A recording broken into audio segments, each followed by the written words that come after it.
एक बच्चे की जिंदगी के सबसे कीमती साल स्कूल में निकल जाते हैं। फिर कॉलेज, नौकरी की तैयारी और कई बार उसके बाद भी सालों तक एक ही बात, सरकारी नौकरी कब मिलेगी। लेकिन अब जरा 10 साल आगे की दुनिया सोचिए, जहां आर्टिफिशियल इंटेलिजेंस काम करने का तरीका बदल रही होगी, जहां सिर्फ डिग्री नहीं बल्कि आप क्या कर सकते हैं इसकी कीमत होगी। तो बिहार के बच्चों से मेरा सवाल है, क्या हमारी शिक्षा उन्हें सिर्फ अगली परीक्षा के लिए तैयार कर रही है, या उस जिंदगी के लिए भी जो परीक्षा के बाद शुरू होगी। सबसे पहले एक बात साफ कर देते हैं, यह कहना सही नहीं होगा कि बिहार सरकार शिक्षा पर पैसा नहीं लगा रही। 2026-27 के बजट में बिहार ने अपने कुल खर्च का लगभग 21.7% शिक्षा के लिए रखने का प्रावधान किया है। यानी आसान भाषा में, सरकार के हर 100 रुपए के खर्च में करीब 22 रुपए शिक्षा के लिए। वहीं दूसरे राज्यों का औसत करीब 14.5% बताया गया है। तो सवाल यह नहीं है शिक्षा पर पैसा क्यों नहीं लगाया जा रहा, सवाल इससे ज्यादा महत्वपूर्ण है, उस पैसे का असर बच्चों की लर्निंग पर कितना दिखाई दे रहा है। इसके लिए हमें AACR 2024 जैसे लर्निंग असेसमेंट को देखना चाहिए, क्योंकि एजुकेशन सिर्फ यह नहीं कि बच्चा स्कूल जा रहा है या नहीं, असल सवाल है वह स्कूल में सीख क्या रहा है।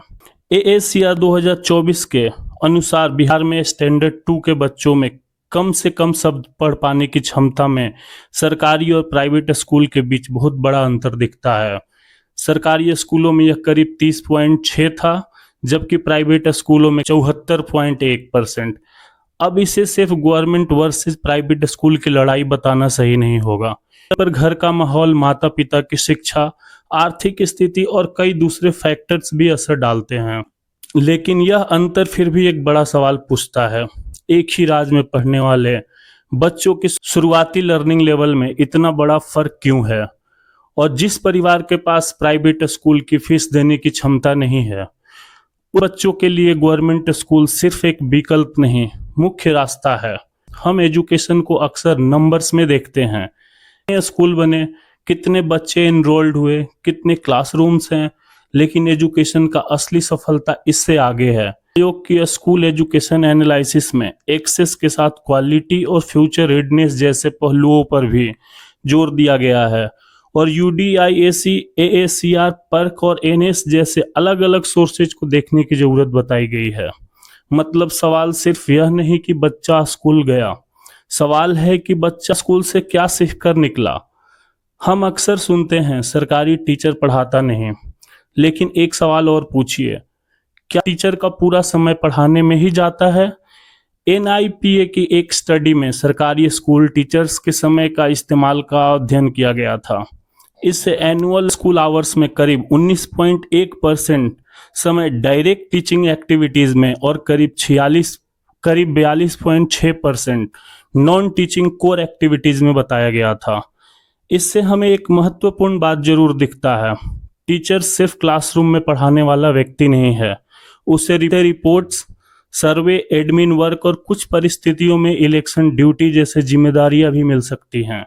और RT एक्ट की सेक्शन 27 भी टीचर्स को समान नॉन एजुकेशनल ड्यूटीज में लगाने पर रोक लगाती है, कुछ निर्धारित अपवादों को छोड़ दिया जाए तो। इसलिए सवाल सिर्फ यह नहीं होना चाहिए टीचर्स पढ़ा क्यों नहीं रहा, सवाल यह भी होना चाहिए टीचर को पढ़ाने के लिए पर्याप्त समय मिल भी रहा है या नहीं।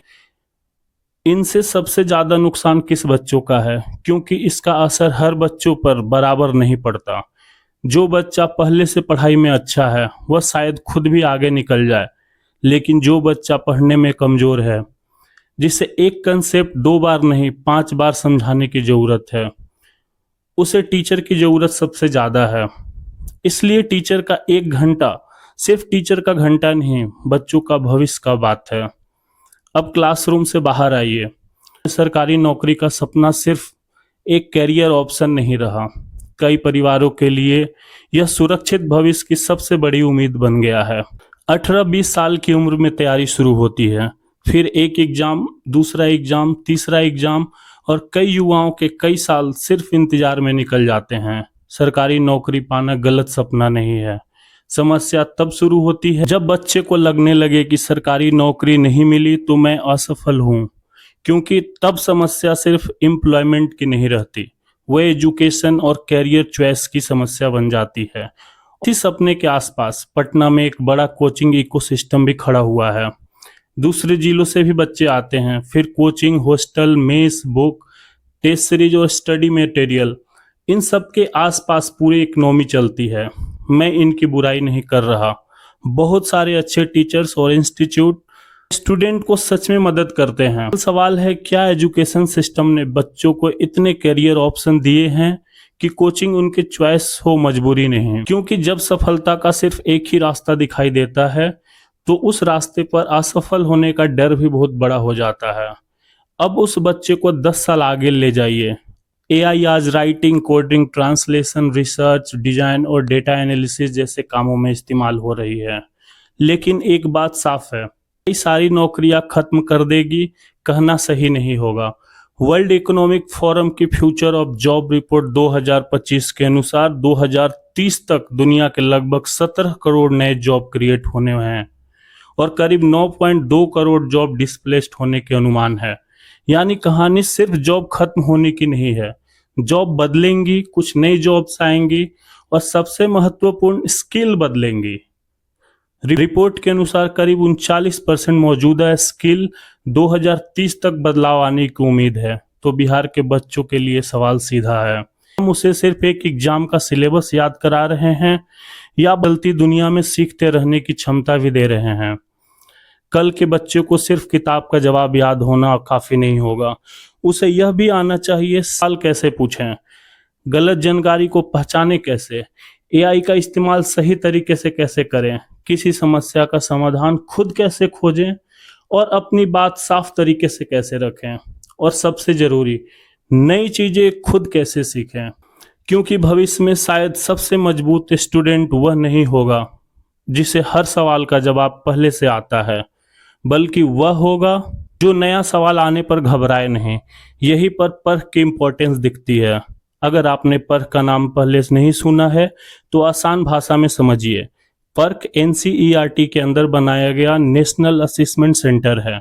इसका मतलब सिर्फ यह देखना नहीं है कि बच्चों के कितने नंबर आए, बल्कि यह समझना है कि बच्चा वास्तव में कितना सीख रहा है, क्या वह कंसेप्ट समझ रहा है, क्या वो रीजनिंग कर पा रहा है या सीखी हुई चीज को नई सिचुएशन में इस्तेमाल कर रहा है। यानी परीक्षा में 80-90 नंबर लाना एक बात है और सच में सीखना दूसरी। अब सवाल है, पर्ख के असेसमेंट में बिहार के बच्चे कहाँ खड़े हैं? तो पर्ख बताता है कि बिहार के ग्रेड 3 के बच्चों का लैंग्वेज स्कोर करीब 56% था, वही नेशनल एवरेज 64% थी। बिहार के बच्चों का मैथ में करीब 54% था, जो कि नेशनल एवरेज 60% है। तो साफ आपको यहाँ गैप दिखाई देता है। लेकिन क्या इसके लिए सिर्फ टीचर दार ठहरा देना सही होगा? शायद नहीं। अब बिहार की तरफ वापस आते हैं। राज्य सरकार की तरफ से स्कूल एजुकेशन में computer education, model school, live classes और कॉम्पिटिटिव एग्जाम प्रिपरेशन जैसे कई पहल पर जोर देने की बात सामने आई है। अगर ये इनिशिएटिव सही तरीके से लागू होते हैं तो ये एक पॉजिटिव डायरेक्शन हो सकती है। लेकिन यहाँ एक बात याद रखनी जरूरी है, अनाउंसमेंट और रिजल्ट एक चीज नहीं है। किसी योजना की असली सफलता तब मानी जाएगी जब क्लासरूम बदलेगा, टीचर को बेहतर सपोर्ट मिलेगा और बच्चों की लर्निंग सुधरेगी, और सबसे आखिर में पेरेंट्स को गवर्नमेंट स्कूल पर भरोसा होने लगेगा।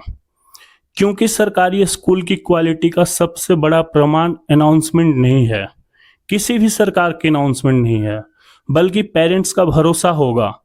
अब वापस उस बच्चों के पास चलते हैं जिससे हमने ये कहानी शुरू की थी। जब वह पहली बार स्कूल यूनिफॉर्म पहनता है, उसे एएसीआर नहीं पता, उसे नीति आयोग भी नहीं पता, उसे बिहार का एजुकेशन बजट नहीं पता, उसे एआई का फ्यूचर भी नहीं पता।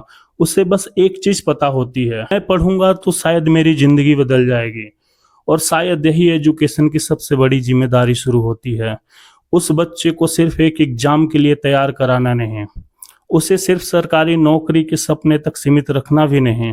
उसे मार्क्स की दौड़ में आगे निकालना भी नहीं, उसे इतना सक्षम बनाना है कि जिंदगी का रास्ता बदलना पड़े तो वो टूटे नहीं। हो सकता है वो आईएएस न बने, हो सकता है वो सरकारी नौकरी भी ना करे या इंजीनियर तक ना बने, लेकिन अगर स्कूल ने उसे सोचना सिखाया, सवाल पूछना सिखाया, अपनी गलतियों से सीखना सिखाया और सबसे जरूरी नई परिस्थितियों में खुद को बदलना सिखाया, तो शायद उसने एजुकेशन की सबसे जरूरी चीज सीख ली। क्योंकि आखिर में शिक्षा का मतलब बच्चों को जिंदगी के हर सवाल का जवाब देना नहीं है। शिक्षा का मतलब है उसे इतना सक्षम बनाना कि जब जिंदगी कोई नया सवाल पूछे तो वो डर डर कर पीछे न हटे, बल्कि कहे मुझे इसका जवाब अभी नहीं पता, लेकिन मैं इसे सीख सकता हूँ। और शायद बिहार की शिक्षा को आज इसी बच्चों के लिए बदलने की सबसे ज्यादा जरूरत है, क्योंकि बिहार का भविष्य सिर्फ इस बात से तय नहीं होगा कि हमारे कितने बच्चे परीक्षा पास करते हैं, बल्कि इस बात से होगा कि हमारे कितने जिंदगी की असली परीक्षा के लिए तैयार हैं। आज के लिए इतना ही। मैं हूं राहुल और आप देख रहे हैं यंग बिहार।